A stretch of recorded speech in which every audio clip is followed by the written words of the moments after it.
in the last thing I've been able to do is watch cricket. I'm forget about Ashes. Even my own country, I have time to watch because what I've gone through in the last 14 months, I mean, everything else before in my life, like cricket, has become, trivial. Well, now, former Pakistani Prime Minister Imran Khan has warned his country could be heading back to the dark ages. In the last year alone, Mr. Khan has been removed from office, faced an assassination attempt, arrested by the military and handed dozens of corruption charges. That's all while violent clashes continue between the police and his supporters. Well, Imran Khan joins me now live on the programme. Good afternoon to you. Good afternoon, Kathy. Thank you very much for joining us this afternoon.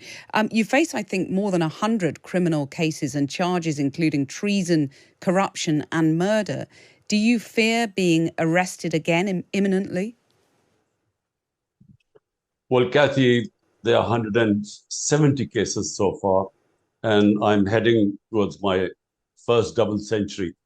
And these are in the last few months, because at the age of 70, I never had one criminal case. And in just a few months, I've 170. And the objective is to put me in jail because you see, this is the election year. And my party is by far, right now, the biggest party, the most popular party in the country. According to all opinion polls, in the by-elections, we won 30 out of 37 by-elections. So the establishment has decided that whatever happens, I should not be coming back into power because they were the ones who removed me 14 months back. And so all this is going on really to ensure that I'm disqualified or in prison, so my party loses the election. Well, whatever happens, if you are thrown in jail, if the worst happens, will you and your party continue to run for those elections? Well, I'm almost certainly going to go to jail. I mean, I'm mentally prepared because, 170 cases and they're increasing by the day. So all they have to do is cancel bail in one of the cases. And then, of course, they've got military courts now. And military courts, because in the civilian courts, the cases are so bogus that none of them, I get bails. But in the military courts, for sure, they'll put me in jail. So mentally, I'm all prepared for going into jail. But yes, definitely the party will fight contest elections. And when you say mentally you're prepared for jail, I mean, do you fear it? Do you worry how you'll get on in jail? When you say you're mentally prepared, how are you doing that? Well, look, I've had one look. So to the listeners, when I was removed 14 months ago, it was expected that the party would just fizzle away because the establishment is all powerful in Pakistan. But the reverse happened. The next day, when I was removed, there were hundreds and thousands of people for the first time in our history who came out in the streets protesting that this was what had happened was a conspiracy. And since then, the party's popularity has just gone up despite all the oppression that has taken place to dismantle the party. And so why do I feel right now I will be put in jail? Because I had one assassination attempt. Because when the party was still growing, that's when they tried to remove me physically. Then on the 18th of March, there was a second assassination attempt on me, which I was very lucky to get away with. So I feel that they are determined that whatever happens, those who removed me do not want to see me back in power. Do you worry? And therefore, Yes. Apologies. I was just going to ask you, do you worry that you might not live to see the elections at this rate? Look, I'm, someone who's quite fatalistic about this thing. I believe that, when your time comes to go and it's in God's hands and, nothing can stop it. In fact, the two times I escaped death, the only reason, there's no logical way I should have escaped it. It was, in my opinion, the will of God. So in a sense, whenever the time comes, we have to go. But jail is a certainty.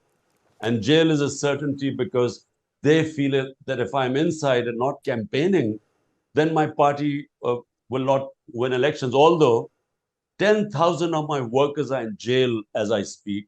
My entire senior leadership is in jail or hiding. And the ones only, they can only come out, I'm talking about the leaders, if they renounce being part of my party. Mm. So they're actually trying to dismantle the party. But the vote bank is according to all opinion poll surveys, is stronger than ever. And what do you think will happen? We've seen all these protests when you were arrested before. If you are actually thrown in jail, what do you think will happen on the streets? What will the repercussions of that be? You know, Kathy, the reaction to the way I was uh, manhandled, the way I was picked up like a terrorist by commandos, where I was sitting in the precincts of the High Court. It was totally illegal what they did. And it was the way they beat up everyone and then and treating me like some sort of a criminal. So that's what got the reaction. Because all they had to do was show me a warrant and I would have gone to jail. They didn't need commando action to get a 17-year-old man to pick him up like that. So therefore, that created a reaction. Mm. But I think what sort of a reaction, I don't know really, because the oppression right now, we have never seen such oppression in this country. I mean, I've seen three martial laws. I was in the opposition under General Musharraf's martial law. I was in jail for 6, 7 days. But it was liberal compared to what's going on right now. Wow. I mean, the media is muzzled. One of our best investigative journalists was hounded out of the country, killed. One of the second best guy has disappeared for 40 days. Mm. And then 5 or 6 of our top media guys have left the country. So this sort of oppression is unheard of. My name cannot be mentioned on television. I mean, forget about making speeches or interviews. I cannot be mentioned on television. Well, the cases against you are registered under anti-terrorism law. The government says that your supporters used petrol bombs and that they're therefore justified in using that law. What do you say to that? Look, you know, in France, you have demonstrations. In Pakistan, all the demonstrations that took place in my 27 years, every time we have been peaceful. It is a constitutional right to hold peaceful demonstration anywhere. Now, unfortunately, since I have been out of power 14 months ago, the peaceful demonstrations have been attacked by police. We have all the evidence. I mean, given a chance, we will be able to prove in a court of law, which we haven't been allowed to have a chance, that we were all the time peaceful demonstrators were attacked. On 9th of May, 25 of peaceful demonstrations were shot dead. 50 got bullet wounds. If And you know, so all I'm saying is, and none of the police was harmed. They were unarmed people. So there's no even investigation in people being shot. If you've got right on your side, as you say, why do you think it is that you haven't had more support from Western governments around the world? I think, you know, well, my 3.5 years as prime minister, you know, the Western governments, their interests are much more important than moral issues. Because, you know, for instance, I mean, India has the UN human rights have charted the number of human rights violations in Kashmir in India. But India is a trading partner, so no, there's no condemnation. Similarly, right now, I think our government is supporting Ukraine. And so, therefore, although they know that this is an undeclared martial law in Pakistan right now, our democracy is being dismantled. You know, all the institutions which uphold democracy, like the judiciary, like free media, like political workers being victimized right now, they all know what's going on. But I think that, you know, there's no condemnation from the governments. There is some from the media, Western media, but none from the governments. You know, people here know you very well as a cricket star. I wanted to ask you, it seems almost trivial compared to what we've been talking about just now, but I wanted to ask if you've been watching the Ashes. No, Kathy, listen, in the last thing I've been able to do is watch cricket.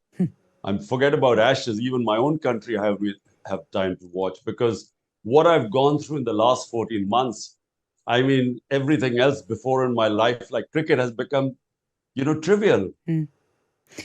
I mean, it's sad because, obviously you're so consumed by your political troubles, understandably so, of course.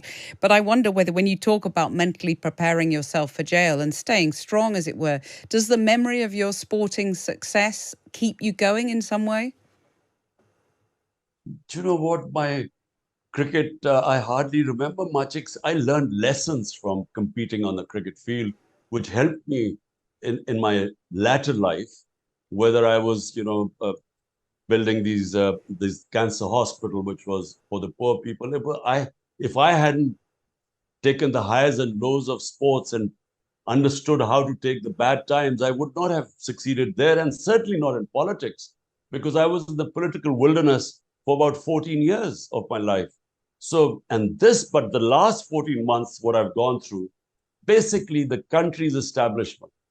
I mean, once they go against you, then I mean, it's impossible really to fight back, Mm. because how do you fight back against the all-powerful establishment, and all the political parties ranged against me, all 12 of them on one side, backed by the establishment, and I'm all alone, and my party, all the senior leadership is in jail, and all the work, 10,000 workers picked up. So it's a very tough time I'm going through. Two assassination attempts, and who knows, a possibility of a third one, certainty of going to jail. So it is the biggest struggle of my life. Mm. But it's not politics. Let me just finally say, it's not politics. We are fighting actually for democracy, in terms of democracy meaning freedom. And democracy can only come when there's rule of law. Mm. When you have the powerful in a country above law, as it is the case in Pakistan, I'm afraid the country has no future.